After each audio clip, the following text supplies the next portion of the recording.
This legendary conversation right here. Yo, whatever happened? How did you and like Young Thug figure out whatever? Because I remember that thing, and I remember there was a video where like y'all was in the same place, like throwing up signs at each other. I was like, what the hell? For me, we never figured it out really like that. It just more or less on some, I don't give a fuck. I stood on the business. I said what I said. I did what I did. Whenever it came to the streets, I stood on the business in the streets. Whenever it came to the music, I stood on the business in the music. And be honest, you didn't think Young Thug was like this though. I think he was like, what?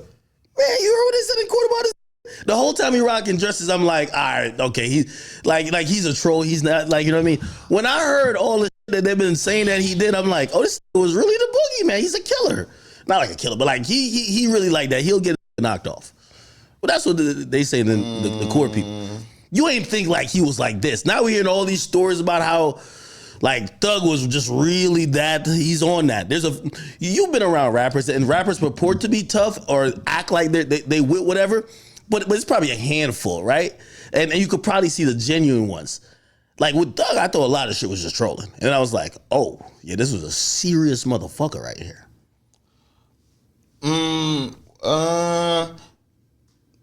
You could step on the spider and spider still kill people.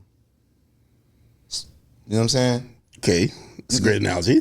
You can step on it. You can step on a small ass little black widow, black widow, black Wakuda, whatever the fuck that shit is. But if it bites you first, it'll kill you.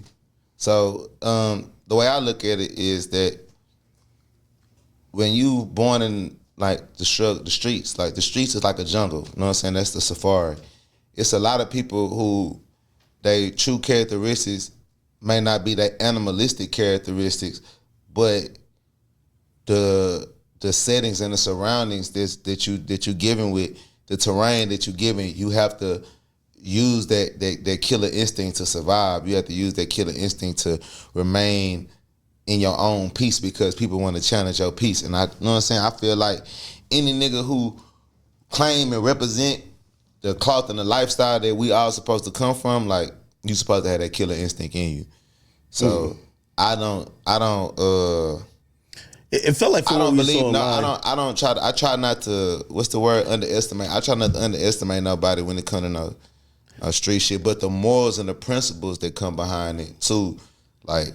I feel like you gotta uphold that. Cause I'm different. Like I do a lot of shit that regular street people don't consider. Like, you know what I'm saying? Like I watched anime before anime was cool. I do all the karate shit, nunchucks, and you know what I'm saying, Hadouken and all that shit. But all that shit still is a form of violence. It's still a form of being a warrior and a soldier and shit like that. So it's still masculine. You know what I'm saying? But you know what I'm saying? Yeah, no. When I seen that one video of y'all was in somewhere, it looked like both y'all just stood y'all ground. And oh yeah. Like that's for anybody to come to my city. It's like, oh, when I go to, you know what I'm saying, other cities, like when it come to banging, and you know what I'm saying. Did you pull up on that nigga? We was out. I knew that they was going to a concert with Trey, and I just made it my thing to like. Oh, you doing that? Oh shit. That's Houston shit though. Like that ain't. I thought you'd be like, you know what, man? That's what Houston do. When Houston find out it's celebrities that it's somewhere from out of town, the people that's important, we gonna pull up and greet them. That's just hopefully in a good way. Damn.